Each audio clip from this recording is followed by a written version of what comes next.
welcome back. My name is Sue and I'm a scrap quilter here. I'm working in southeastern Pennsylvania and this is what I'm currently hand quilting. This is the late 1800s, early 1900s quilt that was sent to me by one of our viewers, and I'm in the process now of putting in all of my stitches. I'm not sure, she had started it, she didn't get very far, and it was giving her trouble, so that's why she sent it along. I'm not sure what her plan was originally, but I'm going to do stitches on both sides of every seam going both directions. So basically every single individual square will have quilting all around the inside of the square when it's done, every one of them. And so how I'm approaching it is I'm doing the whole quilt basically from left to right with all of these seams coming towards me. I'm doing all of these first. And I have most of it done that one way. I'm over here. I have from here to do coming this way. And then what I'll do is I'll turn the whole quilt, and then I'll start on one edge and do the whole thing, then quilted the next way. I find it the most efficient way to do it, and that way I don't lose track also of what I've already done and what still needs to be done. So, and if you've been here before and watched me, you know about this quilt. So there's a whole story behind it. So I am really excited to be working on it. But I feel like it's taking me a little bit longer to do this, but I'm not really sure. I'm not sure. I've just had a lot of interruptions lately, and that might be why. So I have a lot more to share with you today. So this is just one of them. So let's get into it. I have a lot of goodies. Okay, first thing I'll share with you is the binding that I'm making. And if you go back and watch episode 5, I talk in depth about my process for making binding. And I give you like a little tutorial on how I do it. Basically what works for me, because I make scrap quilts too, is I like to make a lot of binding ahead of time. And I keep it in this box here, and it's kind of full. This one doesn't even fit. So this is what I have right now. I was getting low. I didn't have a good variety in here.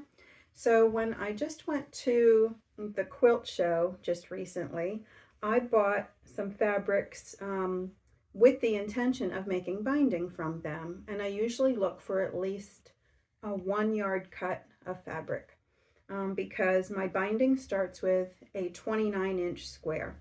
And so I'll have some fabric left over from those squares.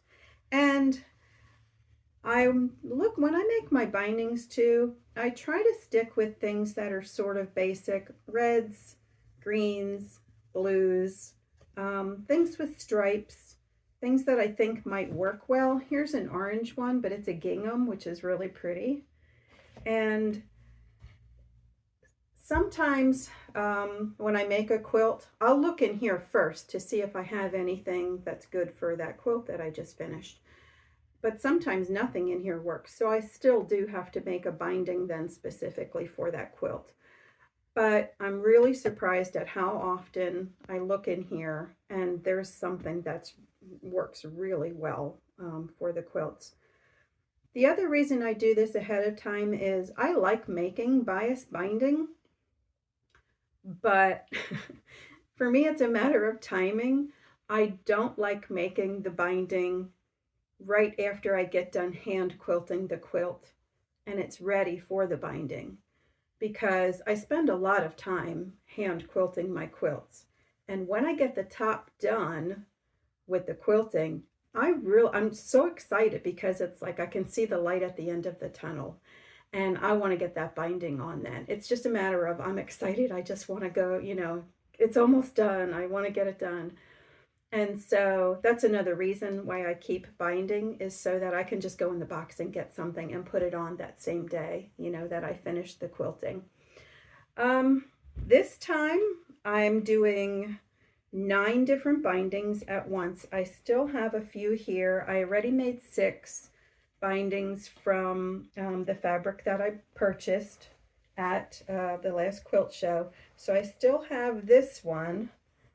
This one actually is a pretty gingham. I have the tube made and I have everything marked. And so I'll cut these apart then, and then I use my bias maker here to run it through. This one specifically, I did not buy the fabric for this at the quilt show. This was actually a set of curtains. And I think it's cotton. It's not flannel at all, but it kind of feels like maybe it's got a little tiny softness to it. So I don't even know if you would call it like a brushed cotton or not, but it's just really soft. And so I have that blue. I have another red here, which I have labeled as short because I wasn't able to get a full 29 inches out of that one. So I know this is going to be a little bit shorter than all the rest, so I'm going to keep some of this fabric with it after I make the binding, just in case this isn't enough. And then I just have like another standard blue one on the bottom. So I've already made 6 bindings in the last, I don't know, day or two. And so I have 3 more to make, and the box is full. So that's one thing that's been on my table. And the other day, I did something very spontaneous.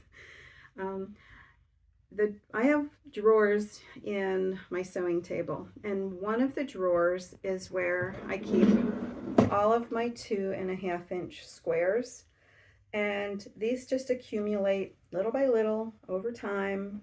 Every time I'm finished with a project, if something is going to work well for a 2.5 inch square, I cut it and I put it in my drawer.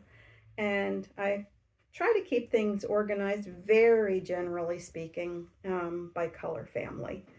And again, because I do scrap quilts, I don't care if there are some greens that look especially yellow, or I don't care if there are some blues that almost lean towards green, you know, things like that. Same with the reds. If they're a little pinky, I don't care.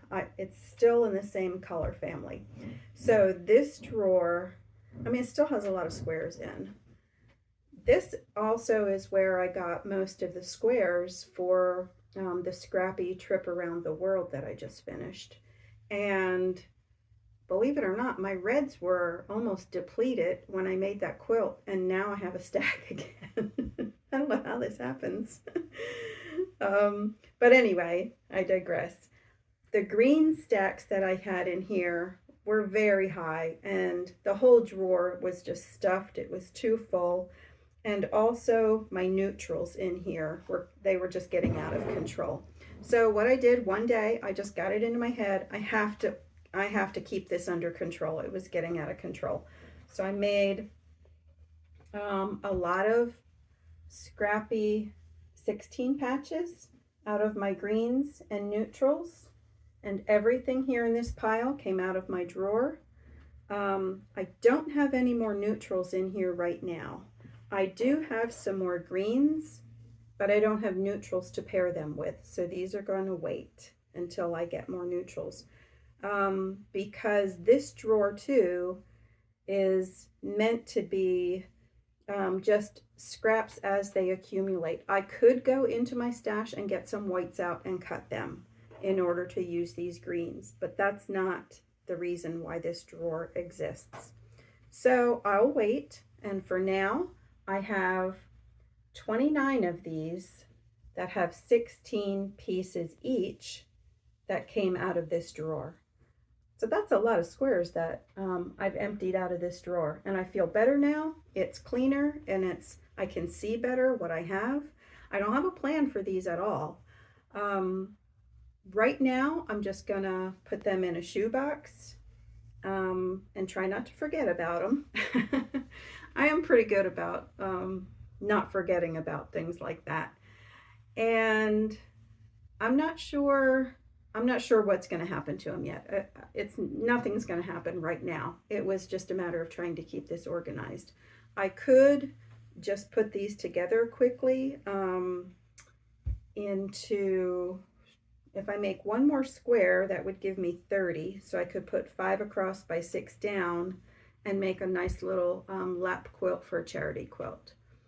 And so that's a thought that's in the back of my head. But again, I could also use these around, as an outside border of a quilt. That would use up a lot of them.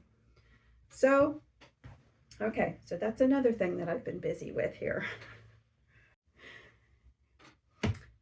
Next thing that kind of irritated me a little bit in my sewing room that I needed to address was I had a jelly roll that I don't even remember when I got it.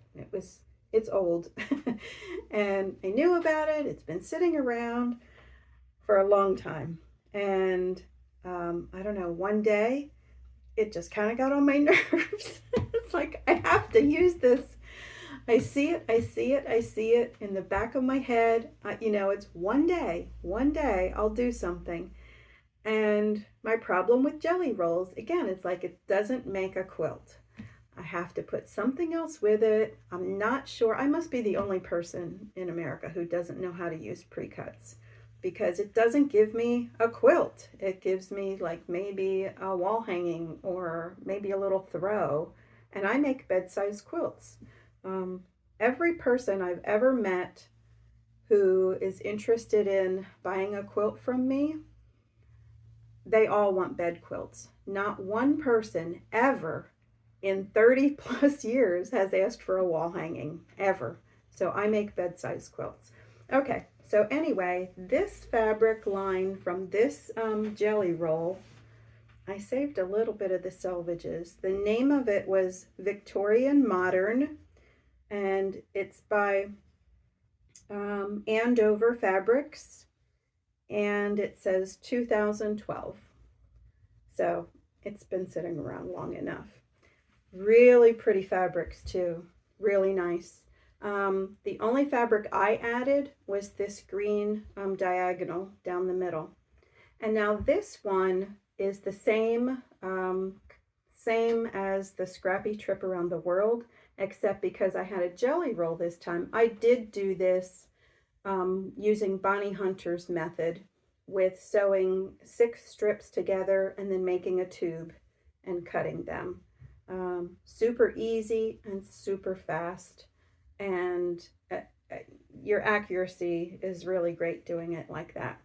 So I used the whole jelly roll, just adding this one fabric of my own from my stash. Didn't know what to do with it because it made 16 blocks. Again, I thought, well, I could put them side by side and make a charity quilt with it. At least I've made something. It makes me feel good to use something, and I know it would go to a good home. The fabrics are gorgeous. They're really, really pretty. But once I set the blocks all together side by side, I don't know, it just looked muddled and messy.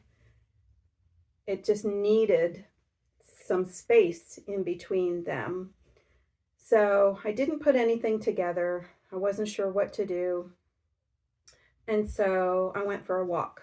I went for a walk in the woods on one of my favorite paths, because all of our wildflowers in the woods are blooming now. And it really did a world of good, because when I came home then, I thought it needs an alternating block. If I have some space in between those, it'll work. It'll look a lot better. So what I did then is I got out my box of orphan blocks to see if maybe I can find something in there that would be kind of funky or kind of quick, or let's just play around and see how things look. Well, as soon as I pulled the box out and got some things out, it was like a light bulb moment. I was really happy with how things looked here. let me stand up and I'll show you what I did. It's not a finished quilt top yet. I'm still, but I did get it to a point.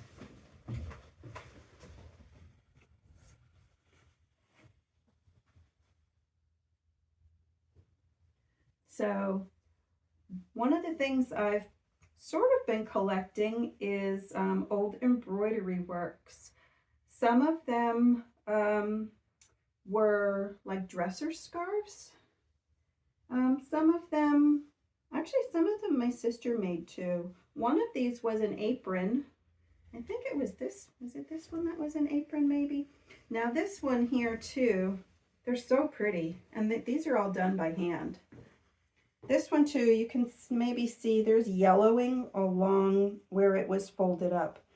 I'm going to get some retro clean, and I'm going to try and soak that, because there's a couple of other blocks here too, just because of the age of them.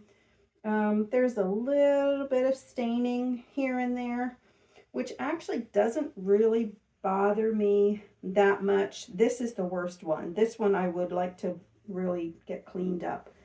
But when I started putting these together and saw them together, it really made me happy. And now, let's see if I can show you this a little bit closer up too. This was a dresser scarf here, and I wanted to keep this crocheted edge here. I didn't want to cut it off to give myself a clean edge, because the motif goes all the way down to the crocheted part to begin with, and then once you add in your 1/4 of an inch seam allowance too, even more of that would be covered up.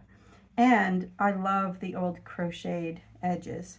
So in order to keep that, I added a piece of fabric behind it, and I'll show you kind of how I did that. When I sewed it on, I did it by machine, and I sort of followed the top edge here of this crocheted piece all along here on my machine. Let me flip it over so you can see the back. I've never done this before either, so don't consider this like the right way to do it or a certain method to do it. I just kind of made it up as I went along. So here's what it looked like originally. And so I made sure it was all sewn into the block. Now that it's all sewn in and it's not going anywhere, I am going to go back and I'm going to cut this little bit off. And I'm going to allow a generous 1/4 of an inch all along here. You can see where I sewed on the machine. And that's how I got this block to fit this size square. And I did that with a few other ones too. Here's another little one here you can see. So I'll cut this piece off. I'll show you the front of this one. That's really pretty. Another crocheted edge here. So this is what I'm doing with this. And let me quick show you some of the other embroidery pieces I have that I had to choose from. I have, this is my orphan block box, one of them. I do have another box, but look, it's not that big. It's not a big box. It makes me happy. So here's another one. I do have, again, this was like a dresser scarf. So there's this motif on each end of the dresser scarf. I only put one of these in because this one here seemed to have a lot of staining along the top. And there's a little hole right down here too. Now the one that I put in here also had a little hole at the exact same spot. So I don't know what that was about, but I figured out how to fix it. Let's see, can I find that quickly? Oh, here it is. I had a little, I don't know, they're just like little machine embroidered little motifs. So I just sewed that on. So fixed, problem solved. That's how I work. I just try and make things work. It might not be the conventional way, but in the end, I think it gives more personality and charm. And this one I had laid out. I was considering putting this one in. It's not a lot of embroidery, and that might be why I changed my mind. I just kind of thought the scale of it kind of didn't fit. And I don't even think it's finished. It's a little bit of applique and a little bit of embroidery. Yeah, I just collect these things. This one still has the price tag on, $1.50. I doubt if I paid $1.50 for it. It might have been half price when I bought it. I just love these. So this is in this one too. Is in the quilt. I just showed it with the yellow crocheted edging. So there are a few more motifs that are pretty big that I can get out of this one. This one I have in with my crocheted work, my embroidered work, but it's just printed. So it's kind of like a little cheater. But it would look good in with all the other embroidered things. Here's some chickens.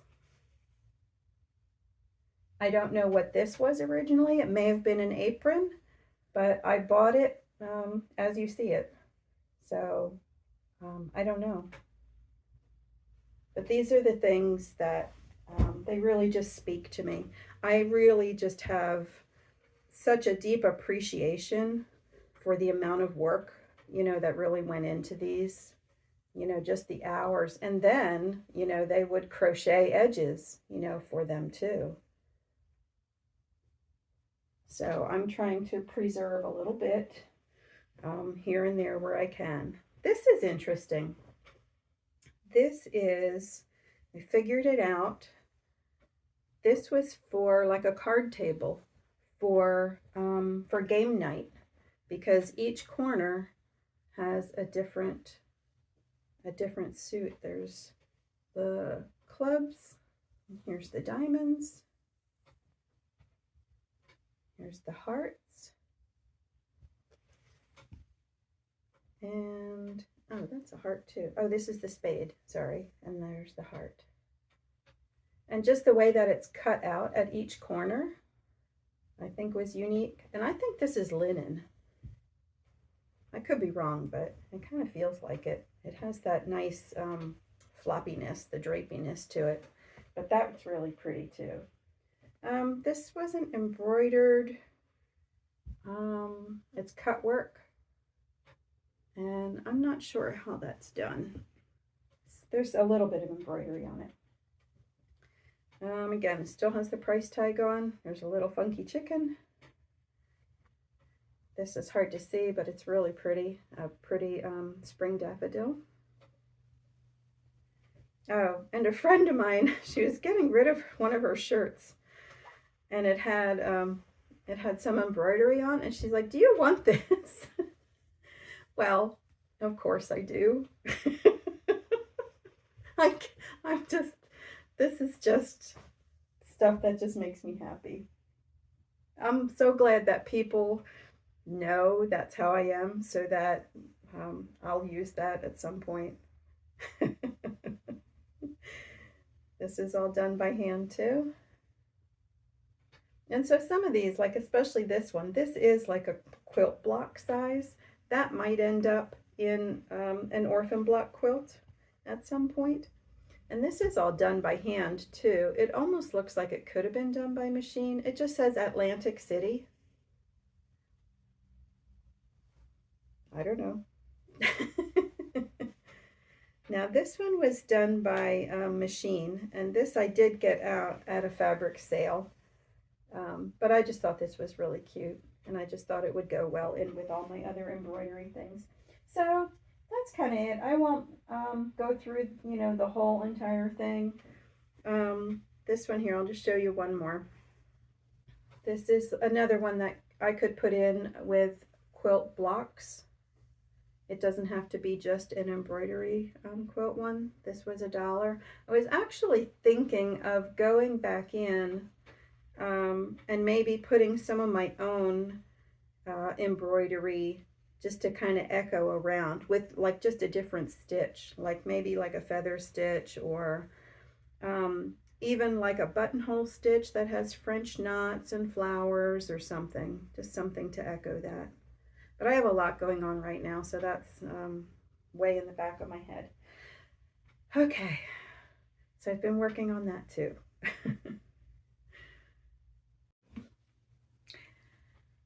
And one last thing for today. This one has me so excited.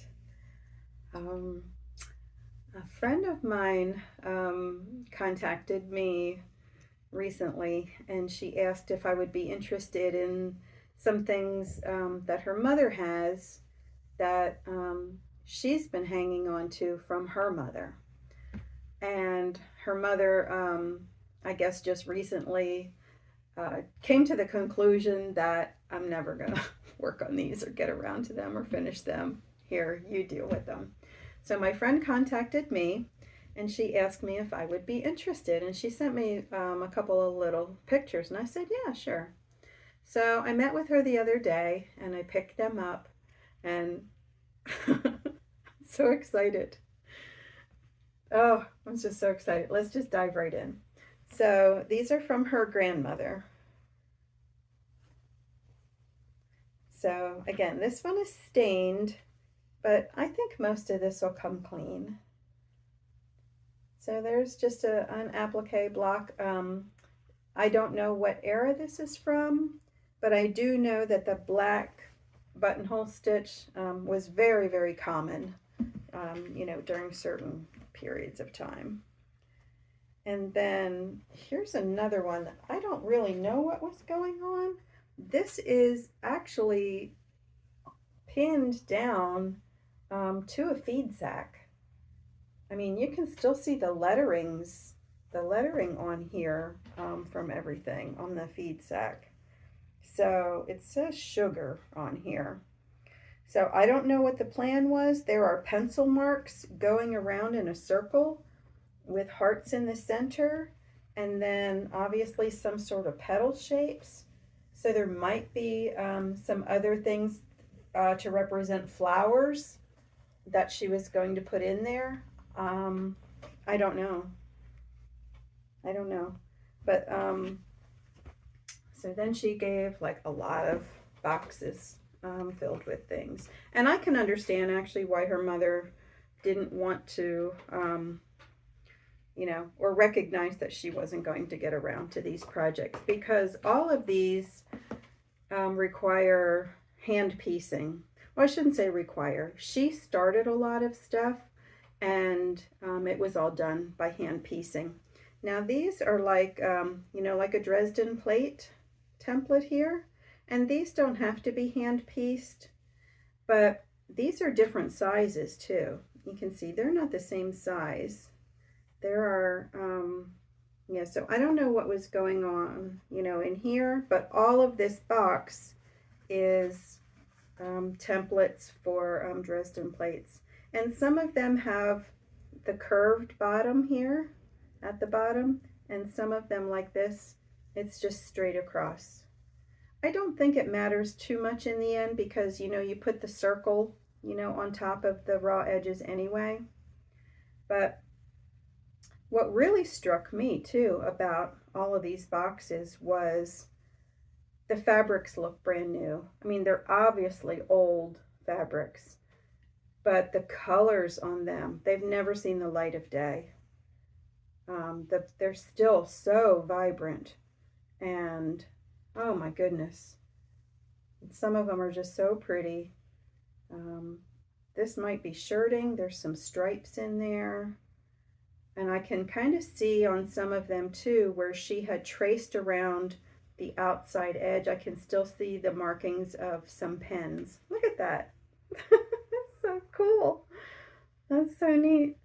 So look at that plaid. That's so neat. So this box had the Dresden plate templates. It was so much fun. I can't tell you. It was so much fun to open these boxes and look at everything. Let's see. This box was a lot of arcs like this. I'm not sure if it was you know, for a double wedding ring or not. And this is machine pieced. Yeah, these are machine pieced. There's a lot of work in these boxes that she started by hand. And then here's another one, but the you know, the pieces are bigger. So it's the same idea, the same pattern, just bigger pieces.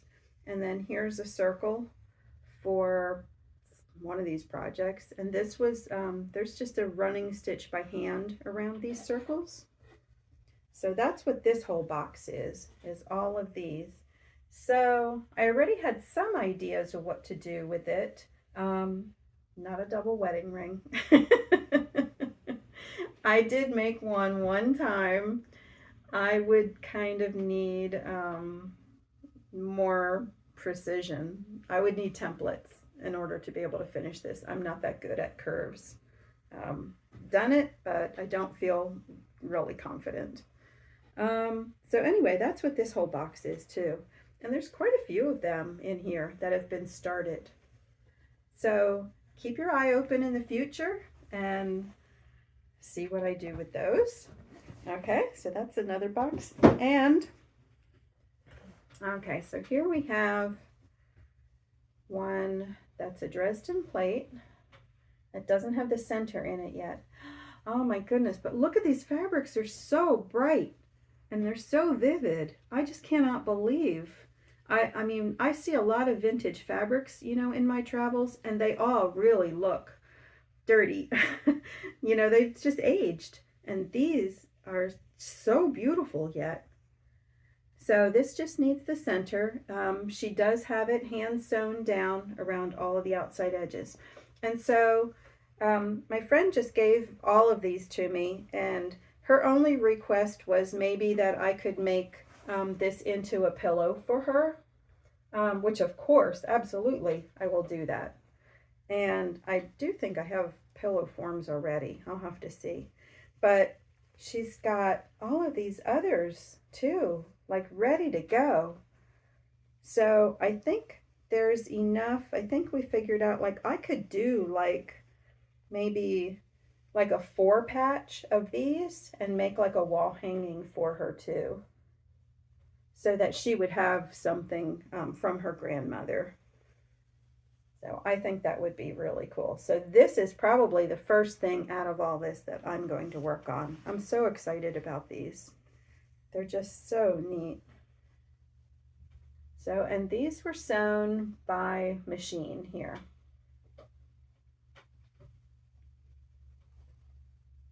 Look how bright. I'm just like so stunned at how bright all the colors are yet. It's just so neat. Oh, and some of these fabrics too. I really love this one. Those dots on the black. So neat. So those are the Dresden plates that I will work on.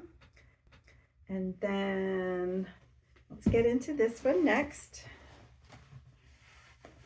Everything in this box too is basically for one project. This I kind of went through and stacked them neater. They were all kind of just shoved in there. This is the pattern that's called Apple Core. And here, I'll show you one of the pieces that she cut out. I'm not sure how she cut them out. Some of them kind of look like scissors, and I don't know like how long ago she did this. Did she even have rotary cutters? Maybe, I don't know. But I do know too, not all of these are equal. Some of them, I think she stacked her fabric and then just kind of cut like in layers of 4. And so I think maybe some of the ones underneath, like I know this one is not correct on the bottom here. That is not correct. So I don't know. Things just happened for her. I don't know. So she started to sew some of these together too. So here's a row that are sewn together.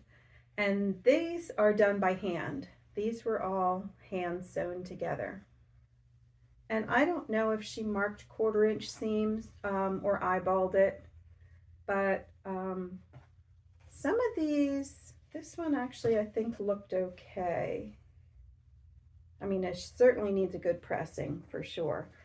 But one of these was like, oh, that's not gonna work. There's oh, here it is. It was this one. This is not gonna work.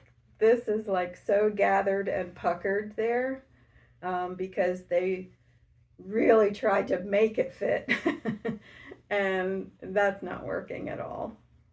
So, and I remember this fabric here too. These are blueberries. My sister had that fabric. I think she made something sort of like a little table cover for like outside when she sits on the porch. She has like a little table next to her chairs. And so I think she made like a little tablecloth for that out of these blueberries. So that reminds me of her. So that's what this whole box is, the apple core. And actually Pam said she might give this one a try. There's definitely enough fabric in here. I can take out one of the stacks to show you here. There's a lot that are already cut. I think though you kind of have to almost, in my mind, you kind of have to find one that looks really good and make a template from it. And that way you could just like lay some of the others on the template to see how far off they are or if you could work with it or not. Because this one, I know this is not workable. I mean, I would still save this and cut this into 2.5 inch square or something. So it's not going to get wasted. But for this project, it's not suitable. And then these are just a pile of some of the others that were really scrunched up in the box that I just need to, I kind of picked out, and I'm going to give those a good pressing before I put them back in. So, okay, so that's that box. It's so exciting. I love this. And in here we have, she has cardboard templates in here because this is old school. This is what people used to do. And here's another template. This is part of a butterfly, which was on this block here. So it's not two sides of the butterfly. It's just like one part of the butterfly, and that's what these templates are for here. And you can see the writing on the back. She just used part of a box that she had, and that's what people used to do all the time. And then again, to go with this block here, see the basket.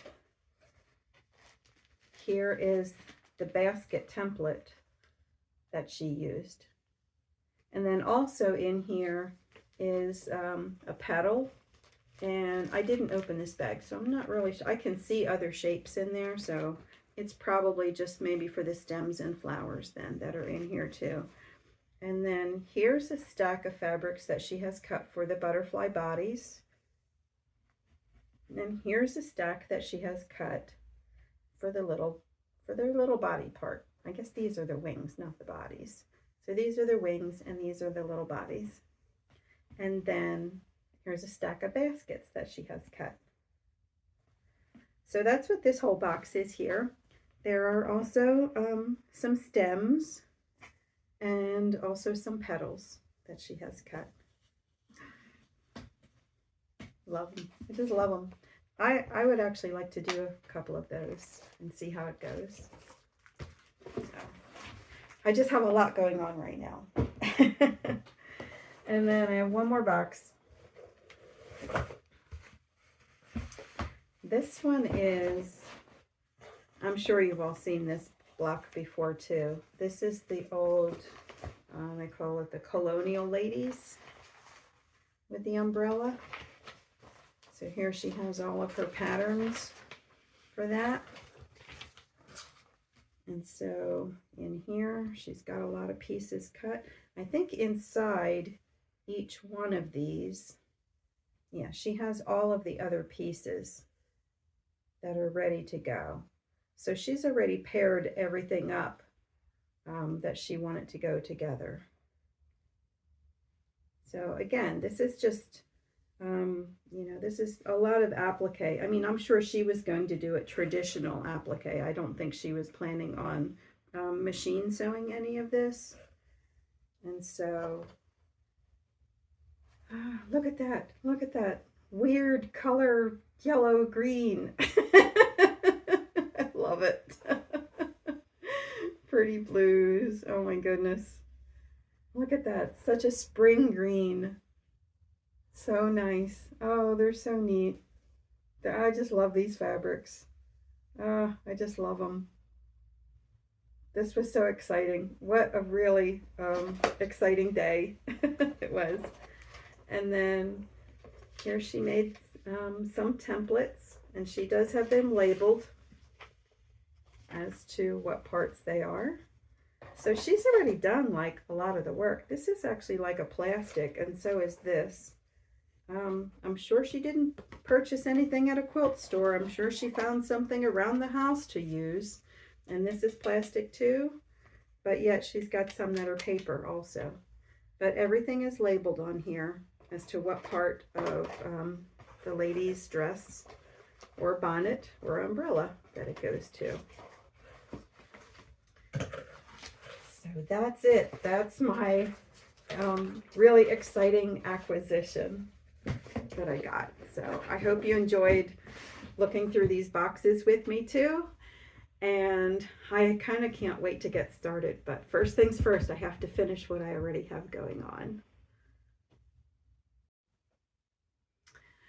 So that's it. I'm going to wrap this up then for today. But before we leave, I just kind of wanted to give you a little bit of information on my friend who gave me all of these things from her grandmother.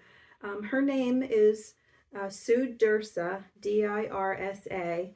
And the reason I want to give you her name too is because she is such an artist. She is a basket maker, and she gives classes, she teaches, and she's been doing this for years and years and years and years.